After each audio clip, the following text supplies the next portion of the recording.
হিমাচল প্রদেশের কাসল ঘুরে এবার আমরা বেরিয়ে পড়লাম আরেকটি নতুন ডেস্টিনেশনের পথে। কাসলের হোটেল সাইট সিইংয়ের ব্লগ আপনারা দেখে নিতে পারেন এই চ্যানেলের ভিডিও লিস্ট থেকে।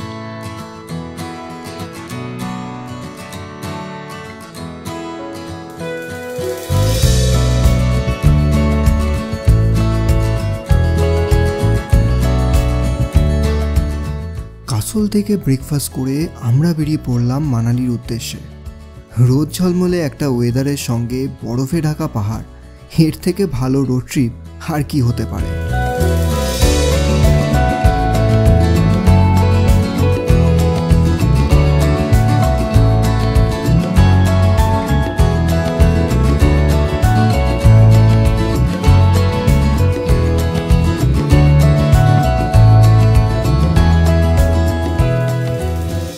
কাসল থেকে মানালির ডিস্টেন্স 75 কিলোমিটার।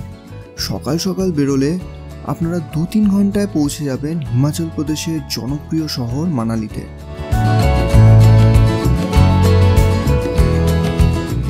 মানালিতে এটা আমার 5 নম্বর ভিজিট। যতবারই এসেছি শহরটাকে নতুন করে চিনেছি। তবে এবার আমরা ছিলাম মেন মানালি শহর থেকে একটু দূরে ভাশিষ্ঠে। ভাশিষ্ঠ টেম্পল থেকে পায়ে হাঁটা দূরত্বেই ছিল আমাদের হোটেল। হোটেলের নাম সীতা কটেজ।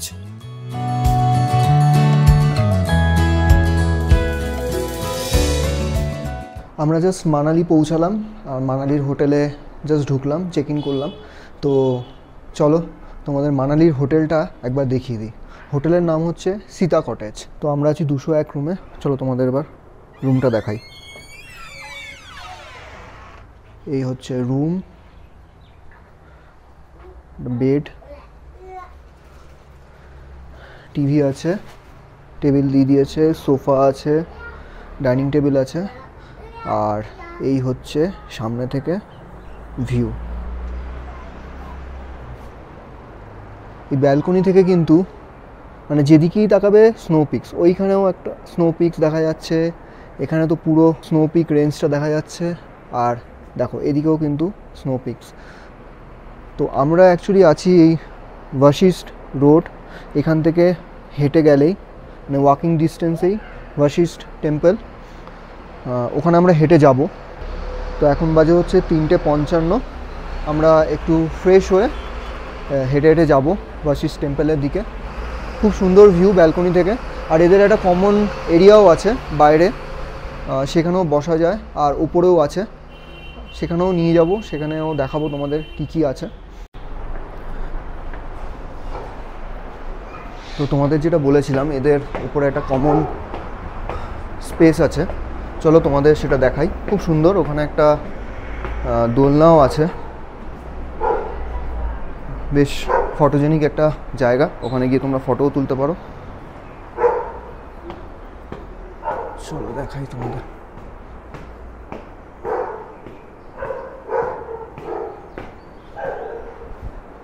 এই হলো সেই জায়গাটা।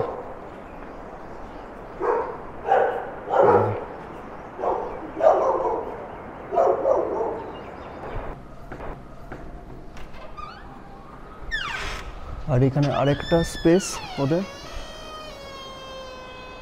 বেশ সুন্দর দোলনা টোলনা আছে, এখানে একসঙ্গে বসে খাওয়ারও জায়গা আছে। এখানে আপনাদের একটা ইনফরমেশন দিয়ে রাখি, আমি জেনারেলি অনলাইন হোটেল বুকিং সাইটগুলো থেকে রিসার্চ করেই হোটেল বুক করি। সেভাবেই এই হোটেলটিও বুক করেছিলাম, কিন্তু ওয়েবসাইটের ছবি আর বাস্তবে এই হোটেলের মধ্যে ছিল আকাশ পাতাল পার্থক্য। তাই আমরা ভীষণই ডিসঅ্যাপয়েন্টেড ছিলাম। হোটেলের লোকেশনটাও খুব একটা ভালো ছিল না। ব্যালকনি থেকে পাহাড়ের ভিউ পেলেও অবস্ট্যাকলস ছিল অনেকগুলো। হোটেলের ভাড়া অনুযায়ী সার্ভিস অতটাও ভালো ছিল না।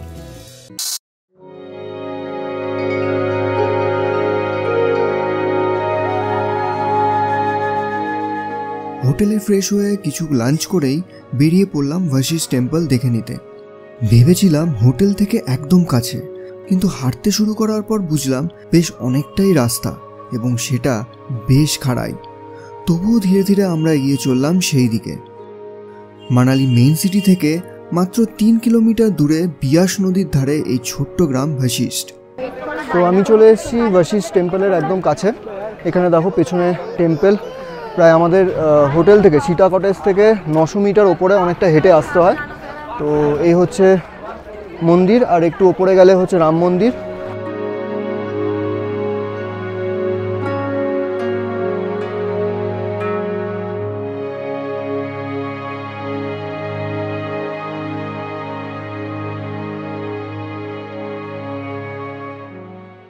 মন্দিরটি কিন্তু হিমাচল প্রদেশের ট্র্যাডিশনাল কাঠকুনি স্টাইলে তৈরি। মন্দিরের গর্ভগৃহে বশিষ্ঠ মুনিকে একটি কালো পাথর রূপে পুজো করা হয়।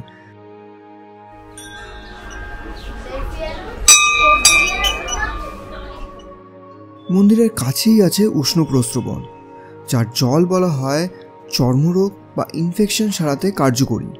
ছেলে মেয়ে নির্বিশেষে জায়গা করা আছে এই উষ্ণ প্রস্রবণে স্নান করার জন্য। বশিষ্ঠ টেম্পল ঘুরে দেখতে বিকেল গড়িয়ে সন্ধে নেমে এলো। এবার হোটেলে ফিরতে হবে, বাট আর পায়ে হাঁটার রিস্ক নিলাম না। একটা অটো করেই রওনা দিলাম সেদিকে।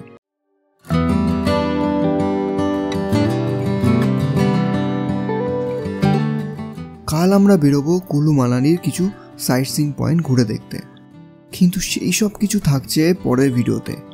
এই ভিডিওটা এখানেই শেষ করলাম, দেখা হচ্ছে খুব শিগগিরই।